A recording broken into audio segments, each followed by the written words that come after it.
சிவாய நம்ம எந்தவித தடங்களும் இல்லாமல் வாழ்க்கையில் முன்னேறி செல்றதுக்கு 2 விஷயம் கண்டிப்பாக எல்லாருக்குமே தேவைங்க. அது என்னென்ன அப்படின்றத பார்க்கலாமா? போட்டி, போராமை, பொய்யான சிரிப்பு நிறைந்த இந்த உலகத்தில் நம்மளோட பாதையில் எந்தவித தடங்களும் இல்லாமல் நம்ம போகணும்னா முதல்ல நம்மளோட எண்ணமும் சிந்தனையும் செயலும் நல்லா இருக்கணும். அதுக்கு ஆன்மீக வழி அப்படின்றது ரொம்ப முக்கியம்.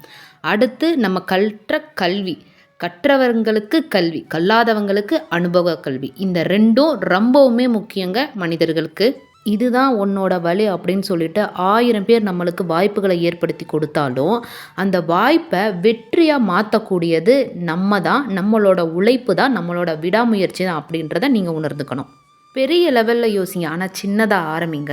ஒரே நாளில் என்றைக்குமே வெற்றி பெற முடியவே முடியாது. இதில் ஜெயிச்சிட்டோமா சந்தோஷம், தோத்துட்டோமா பயிற்சியாக எடுத்துக்கோங்க, தொடர்ந்து முயற்சி செய்யுங்க. ஒரு நாள் நம்ம ஜெயிப்போம் கடவுளோட ஆசீர்வாதத்தால். சிவாய் நம்ம ஒரு சிலருக்கு இந்த டவுட் இருக்குங்க. என்ன அப்படின்னா, பிறந்தோம், வாழ்க்கை போகிற போக்கில் நாங்கள் வாழ்ந்துக்கிட்டே இருக்கோம். ஆனால் ஒரு காலகட்டத்தில் சிவத்தை உணரக்கூடிய வாய்ப்பு பகவான் கொடுத்தாரு. அந்த வாய்ப்புக்கு அப்புறம் நான் சிவனை நோக்கி பயணிக்க ஆரம்பித்தேன். ஆனால் என்கிட்ட அதுக்கப்புறம் நேர்மறை ஆற்றல் வந்திருக்கா இல்லையா அப்படின்றத நான் எப்படி தெரிஞ்சுக்கணும் அப்படின்னு சொல்லிட்டு நிறைய பேருக்கு ஆர்வம் இருக்குது இல்லைங்களா? அதை எப்படி தெரிஞ்சுக்கலாம் அப்படின்னா, உங்களோட மனசு யாரையும் பார்த்து போராமப்படாமல் இருக்குது.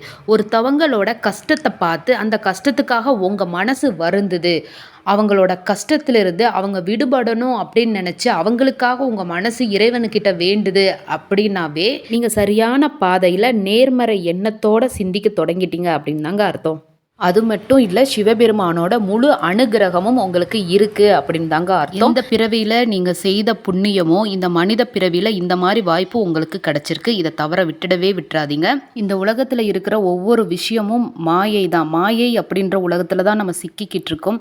உங்களுக்கு அற்புதமான இந்த விஷயம் கிடச்சிருக்கு அப்படின்னா இதிலிருந்து விடுபடாமல் அடுத்தடுத்த ஆன்மீகத்தில் அடுத்தடுத்த படிநிலைக்கு போகிறதுக்கு உங்களை நீங்களே பக்குவப்படுத்தி சிவ திருவடியை சரணடைகிறதுக்கு முயற்சி பண்ணிக்கிட்டே இருங்க. சிவாய நம.